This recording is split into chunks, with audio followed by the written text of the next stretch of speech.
네, 조금 전 워싱턴 주미대사관에서 브리핑이 있었죠. 구윤철 부총리의 발언, 워낙 중요한 내용이라서 두 번 연이어서 들려드렸습니다. 송 기자가 다시 한번 정리해 주실까요?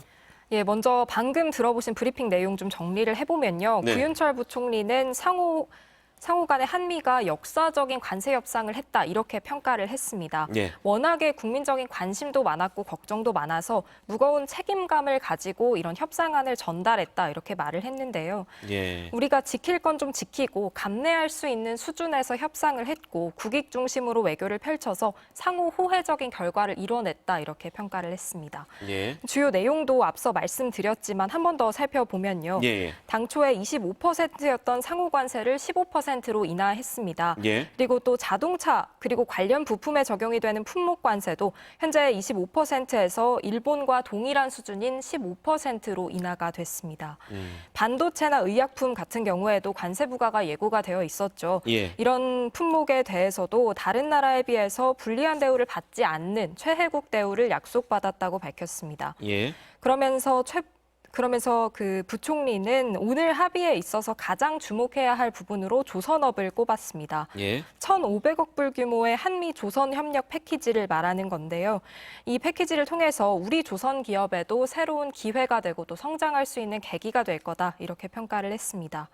그리고 또 조선 분야 이외에도 우리 기업들의 경쟁력을 보유한 분야를 바탕으로 대미 금융 패키지 2천억 불 규모로도 마련을 하기로 했습니다. 예. 알겠습니다. 우선 송 기자가 다시 정리해 주셨습니다만 저희가 계속해서 반복해왔던 내용이라서 분석을 부탁드리진 않고 가장 인상 깊게 들었던 내용이 있을까요? 구윤철 부총리의 브리핑 중에? 우리가 언급하지 않았던 것 중에 하나가 구윤철 부총리가 얘기하면서 이 대통령의 지침이 있었다 뭐 이런 거를 앞에 좀 담았거든요. 그래서 어떤 지침을 줬는지 그런 게 약간 궁금해지는 포인트가 하나가 있고 그다음에 이제 그 마스가 역할이 컸다. 그래서 우리 협상에서 우리 조선이 상당히 큰 역할을 했다. 예를 들어서 지금 뭐 하나하나 현대 같은 경우에 미국 조선소 뭐 대표적인 게 필리라고 불리는 이제 필라델피아에 있는 이런 조선소를 하나 인수해가지고 지금 미국 조선소를 지금 하고 있거든요. 뭐 그런 식으로 투자를 하고 거기에 금융을 붙이고 하는 이런 것들이 이번 협상에서 상당히 큰 역할을 했구나 이런 걸 알 수가 있었고 그다음에 농업 부분이 지금 상당히 만만치가 않았겠구나. 그래서 그렇죠. 예컨대 뭐 과체류 뭐 검역 과정 관련해 가지고 미국 트럼프 대통령도 뭐 여러 가지 얘기를 했다는 얘기를 언급을 한 걸로 봤을 때 거기가 상당히 좀 어려웠다 이제 이렇게 보여지고 그거와 더불어서 배기가스 인증 부분 이런 디테일도 지금 얘기를 한 걸로 보여지고 저는 이제 이 말씀 듣고 나니까 이제 이런 그 통상 협상 중에 가장 어려운 부분이 뭐냐면은 뭐 첫 번째로 이익의 균형을 맞추는 게 가장 뭐 어려울 것이고 그 다음에 어려운 게 이제 협상을 하고 났을 때 국내로 가지고 오면은 이제 우리 국민들의 반발이 이제 있게 되거든요. 왜냐하면 통상이라고 하는 게 내줄 건 내주고 얻을 건 얻어서 균형을 맞추는 건데 뭐 지킨 분야야 뭐 자동차나 뭐 이런 부분이야 어떤 이득을 볼 수가 있겠지만은 내준 부분은 이제 손해는 불가피한 거거든요. 그러면은 국내 정치가 상당히 이제 혼돈에 빠질 수가 있는데 지금 그 협상한 내용으로 보면은 이제 우리 농업 부분이나 축산업 부분 이런 것들을 잘 지켜냈기 때문에 협상 내용으로 봤을 때도 국내적으로 큰 문제가 없게 이렇게 협상이 이루어졌기 때문에 저는 상당히 굉장히 긍정적인 측면이 있다 이제 이렇게 보고 있습니다. 그리고 방위비 분담금 문제랑 또 미국 그 무기 관련한 거 우리 정부 입장은 추가 양보는 없다라고 발표는 했습니다만 사실 트럼프 일기 때부터 방위비 분담금 문제는 계속 거론이 되어 왔잖아요. 이번 정상회담 때 트럼프 대통령이 협상 테이블에 방위비 분담금 문제를 꺼낼까요? 저는 뭐 안 꺼낼 이유는 없다고 봅니다. 왜냐하면 트럼프 입장에서 트럼프 입장에서 대통령 입장에서 대통령 캠페인 중간에 뭐 한국이 뭐 캐시카우다, ATM이다. 뭐 내가 얘기하면은 이제 뭐 100억 불 금방 받아낼 수 있다. 뭐 이런 얘기를 하고 다녔기 때문에 그 방위비 분담금 현재는 지금 우리가 한 1조 5천억 정도 이제 분담하는 걸로 돼 있는데 예.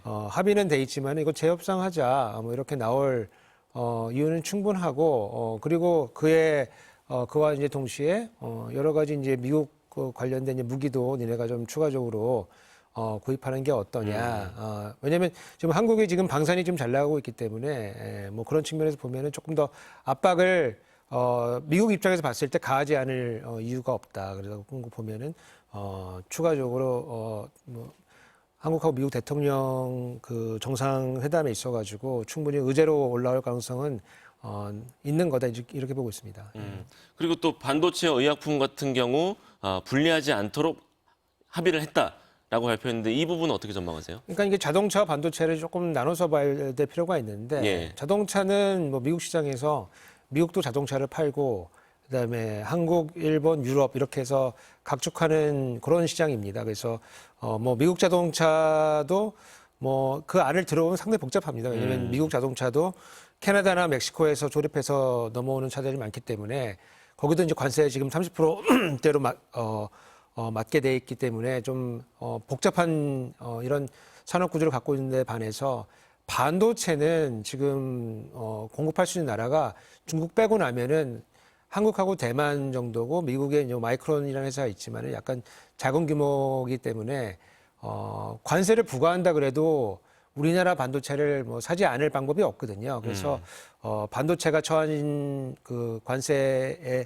의해서 만들어진 시장의 환경과 자동차의 환경은 좀 다르고 예. 반도체는 조금 더 관세가 좀 있다고 하더라도 우리 제품이 그렇게 덜 팔리거나 아니면 시장이 축소되거나 뭐 그럴 가능성이 높지는 않다고 봅니다.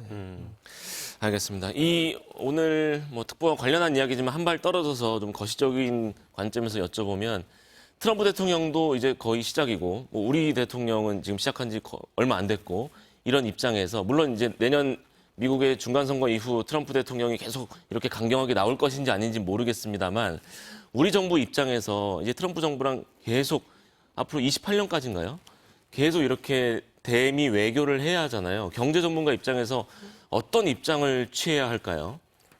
우리가 뭐 그 1월 달이나 2월 달을 지금 뭐 반추해 보면은 상당히 이 관세 관련된 것이 뭐 말이 안 된다부터 시작해서 굉장히 뭐 공포감도 있었고 뭐 이랬었는데 뭐 한동안은 이제 조금 뭐 관세지도 유예를 하면서 조금 시간을 가지고 예. 한번 좀 끌어보자 이제 이런 협상 전략을 좀 뭐 각국들이 다 가져왔습니다. 근데 그러다 갑자기 이제 일본이 이제 무너지기 시작하면서 지금 뭐 EU도 바빠지고 그거에 덩달아서 우리도 바빠지게 돼서 사실은 계획했던 것보다는 조금 더 안 좋은 조건으로 우리가 합의를 볼 수밖에 없는 이제 이런 상황이었는데 우리가 트럼프 1기를 이제 뒤돌아보면은 트럼프 1기 때도 우리가 뭐 이런 경험을 했던 거거든요. 그리고 특히 중국과 굉장히 큰 관세 전쟁을 했었는데 그때도 약간 2년 정도 지나면서 중간 선거를 기점으로 해가지고 힘이 많이 빠졌던 그런 뭐 측면이 있고 왜냐하면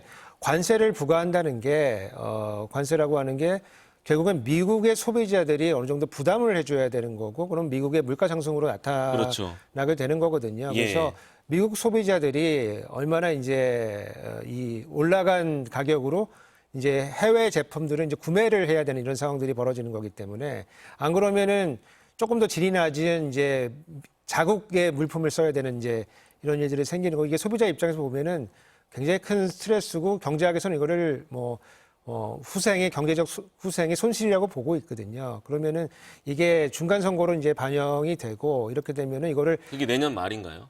내년 11월에 중간 선거가 있기 때문에 11월, 각국들이 사실은 그때까지 좀 버텨보려고 전략을 세웠던 것 같아요. 근데 그 대오가 이제 일본이 무너지면서 지금 다들 무너져가지고 이제 빠르게 이제 협상으로 이제 접어들고 있는데 트럼프 1기 때도 중국이 이제 이 국면을 어떻게 빠져나왔냐면은 이제 미국산 농수산물을 좀 사주겠다고 약속을 하고 그 중에 한 절반 정도 사주고 끝났거든요.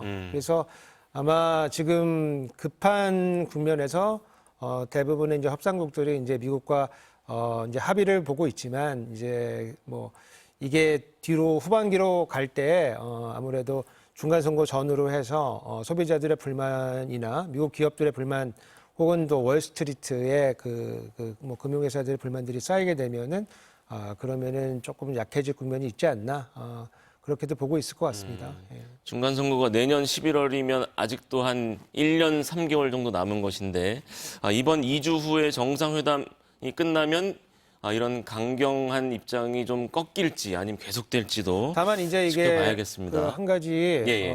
좀 우려되는 측면은 뭐냐면 지금 많은 경제학자들 그다음에 경제 전망하는 기관들이 상반기에 미국 경제가 굉장히 안 좋을 거라고 전망을 했고 예. 그게 이제 3월 달 정도가 되면은 이제 뭐 주가가 막 폭락한다든가 이렇게 안 좋은 지표로 실현이 됐었는데 최근 나온 이제 뭐 2분기 경제 성장률을 보면은 지금 3%대가 지금 나왔다고 발표가 잠정치가 나오고 있거든요. 예. 근데 대부분의 경제 전망하는 기관들은 미국이 2% 초반이거나 2% 안 될 수도 있다. 왜냐하면 이 세계 그 교역의 무역 규모가 이제 축소가 되면서 미국도 고전할 거다 이제 이렇게 생각을 했는데 경제 지표가 이제 의외로 지금 잘 나오고 있어가지고 어쩌면은 예상했던 것과 다르게 이런 지금 압박 국면이 상당히 좀 장기간 될 수도 있고 지금 최근에 트럼프가 얘기한 게 뭐냐면 이렇게 우리가 관세를 올려가지고 얻은 세수를 이용해서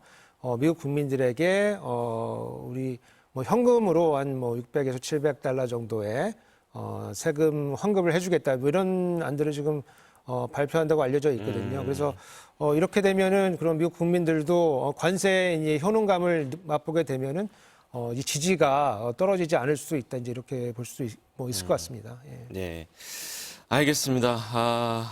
MBC 뉴스특보 한미 관세 협상 타결 관련한 이야기로 전해드리고 있습니다. 대통령실 김용범 정책실장 오전에 브리핑 있었고 방금 전 10시 30분경에는 구윤철 부총리가 미국 워싱턴 DC에서 주미 대사관 현지에서 관련 브리핑을 했습니다.